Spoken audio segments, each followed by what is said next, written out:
Let me stop y'all. I'm just playing. Hey, y'all. No, I'm traveling right now. I'm just messing around. I'm about to give y'all some insight. Just a deal I'm working on right now, just to let y'all see some of the bull crap y'all gonna get when you start going through and all this. And so what I'm gonna have to do, this is gonna be the big broad picture. And what I'm gonna have to do is start breaking it down. So I'm gonna give you the broad picture, a piece of it, because this is an elephant. This is a straight elephant. So I'm about to share something with y'all right quick. Let me share, what am I gonna share? It's P&L. I know y'all can see it. Let me turn this crap off. So Charles McCutcheon here. I'm your favorite entrepreneur. I'm hungry. I'm going for it and nobody can stop me. And so I have this profit and loss statement right here.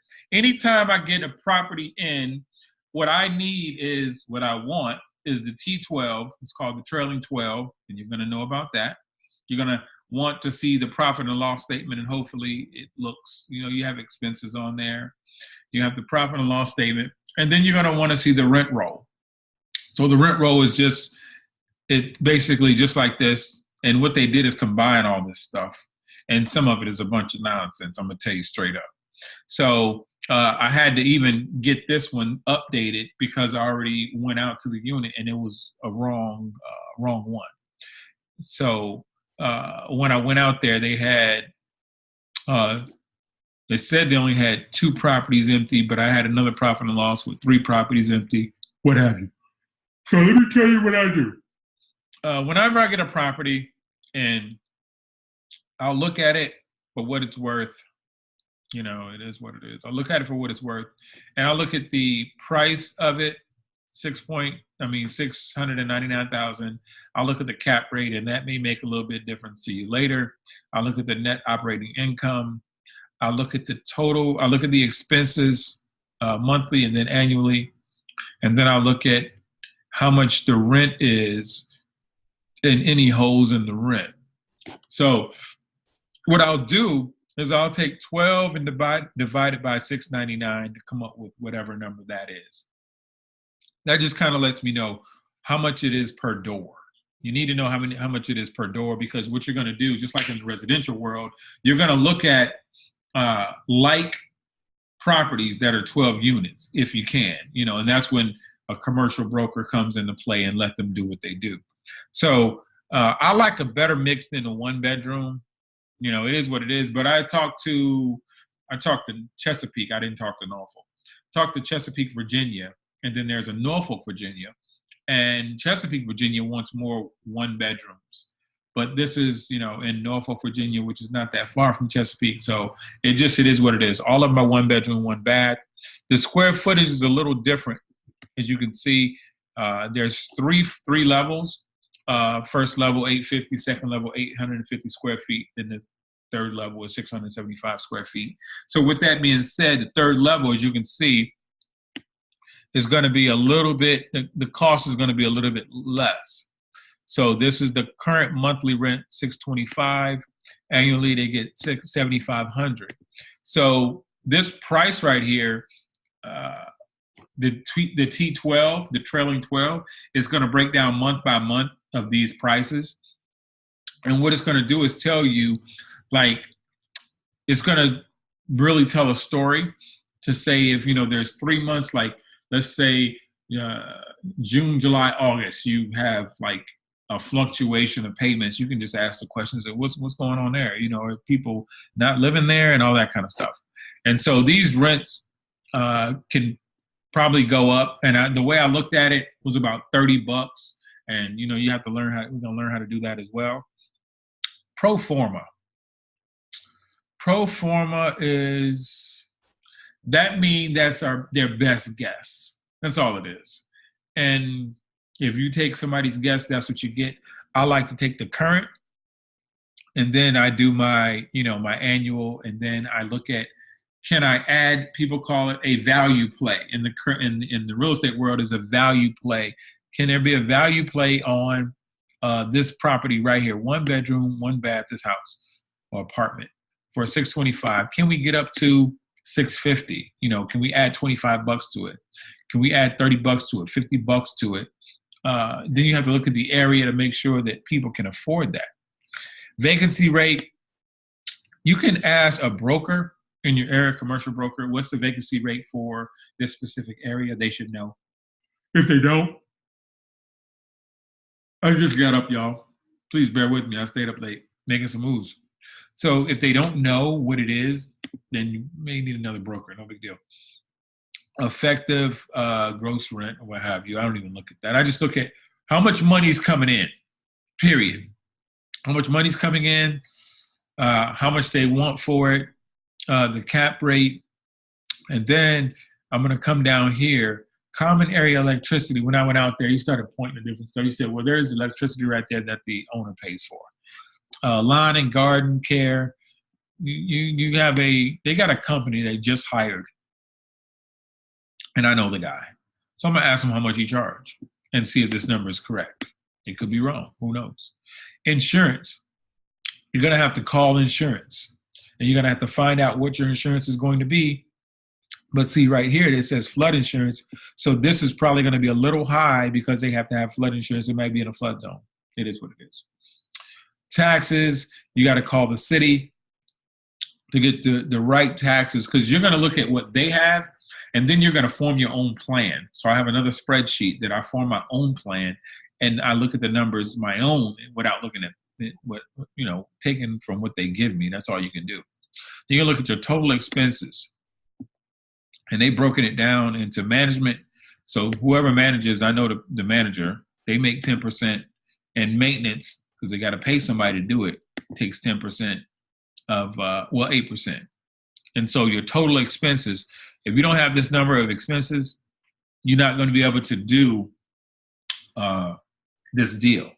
And so when I break this down, a lot of people want to just throw stuff to you and say, hey, what about this deal? It's not, you can't just you can't just know what's the asking price and the cap rate and maybe the rents and then figure everything out. It doesn't work that way. And so people want me to work on deals and I'm like, it's going to take me some time because I have to literally break this thing down. And what I'm going to do with y'all, I'm going to break it down. I have to break it down line for line to really show you how we get the best number to figure out, are we going to pay $699? Are we going to come in at, $600,000 and have a story to why we're paying $600,000? So we're going to pay $600,000 because we found out that the total expenses on this, and what I found out as I ran the numbers on this, they're about $14,000 less in expenses than what they should be. And I have it written down. I started running numbers and stuff like that. They're missing about $14,000. So this is what I know to be true. Whenever you have expenses are going to be half of what comes in to the entire place. So if you have, as far as rents are concerned, the rents are whatever they're going to be. I'm going to say there's $75,000 here, but it's a little low because we're missing two places, right? So actually, the rents are going to be $104,400 if everybody was in there right now, right? So $104,400. So half of that, 50%, is expenses. I don't really care. Everybody tell you whatever. So what they're telling me right here, if 104,000 is like the actual, what they're saying is total expenses is 33,819. That's not true. That's what they want you to believe. Total expenses are upwards of at least 50,000. It may even go to 55,000 are of expenses. So you got to find out where's the money at? Where's it at? It's somewhere. I don't know if it's more for the taxes or more for the lawn care or who comes and does the pest control. A lot of things are not brought up. And so you have to create your own to say, okay, I know this is at least 50. I'm going to get it to 50 some way. So I'm going to put in what I need to put in to get it to 50. And then I'm going to look at this number, this cap rate, to see what's going on. Then I'm going to look at the cash on cash return. I'm going to look at the equity in this thing and really break it down to really feel, okay, are they telling me the truth or they're not telling the 10? They're just not telling you the truth. So this annual income is really going to be a different number Went over there. As far as upgrades, you may need a little upgrade. They had a flat roof. Just to let you know, if you have a flat roof, have about 10 years on that roof. They did repairs on that roof 3 years ago where they repaired about 75% of it. So that could be something, but I'm gonna get an inspection guy to go through, and that may cost about $400.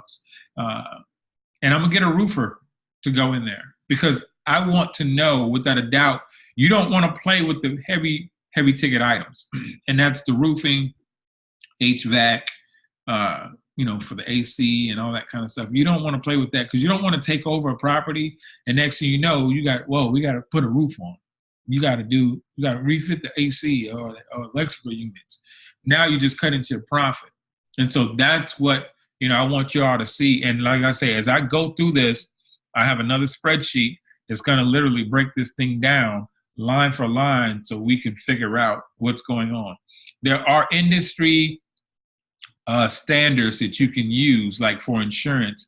The industry standard would be maybe 1 to 500 per door. There's industry standards for taxes, industry standards for repairs and maintenance. You look at the utilities, even though the people who live there pay the utilities. And payroll is like 100. You don't see payroll on here. So payroll is usually like 100 to 700 per door, but it's not even on there. But if you have a property under 50 units, you may not have payroll. And so you got to kind of wiggle that money in and paint the picture. So every property you get, you have to figure it out and you have to paint the picture to make it make sense. Because if it don't make sense and the numbers don't add up and the cap rate don't add up, and you see how they want a cap rate of 8.9 over here, they do have some favorable numbers on this thing that I've been working. And I was like, wow, the cap rate was a double-digit cap rate. I even lowered the asking price. I talked to the city on this. I talked to an insurance person on this just to get, real numbers and break it down. So there's more to this than just looking at, the basics of this thing. We're going to have to break this thing down to a very last compound and have a better understanding. And so a value play in this particular deals would be rents going up, depending on where, because I don't know if 825 is going to, how much further we can go up with 825. But, it's looking at rents in the area. But if this one is 825, this one going to be 825. Everyone that's 850 square feet can go to 825. So this is 675. So this value play is going to be about $175 or so. This value play, this one 850 square feet, when somebody go in here, probably can get that to 850.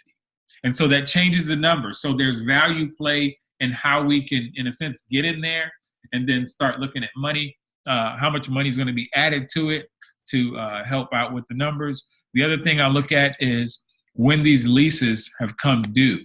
So you don't want everybody due lease up on December 31st. That's not a good deal.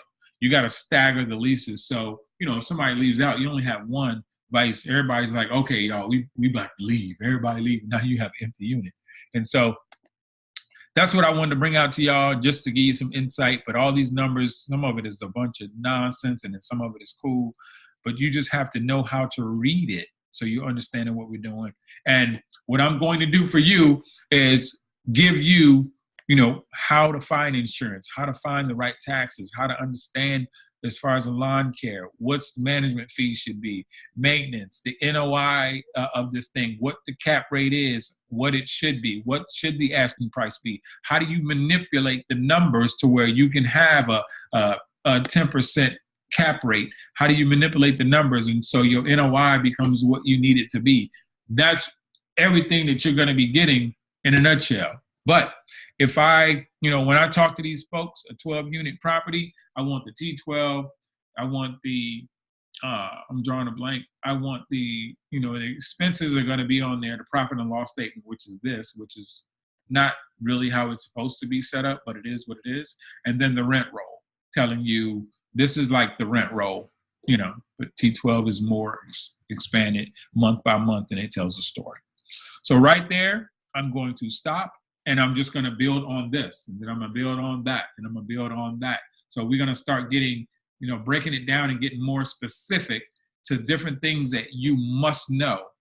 Like we may even have something that's just talking strictly cap rates. And then I'm going to have some things that you're going to have to do so you can tell me what the NOI is. So you can tell me what the cap rate is. You're going to be able to tell me this stuff. Then you're going to be making phone calls to talk and find out about insurance. You're going to be finding out about taxes. And then you're going to be talking to brokers. That's what we got to do. We have to do it. There's no way of getting around this, family. That's how we win. Y'all take it easy.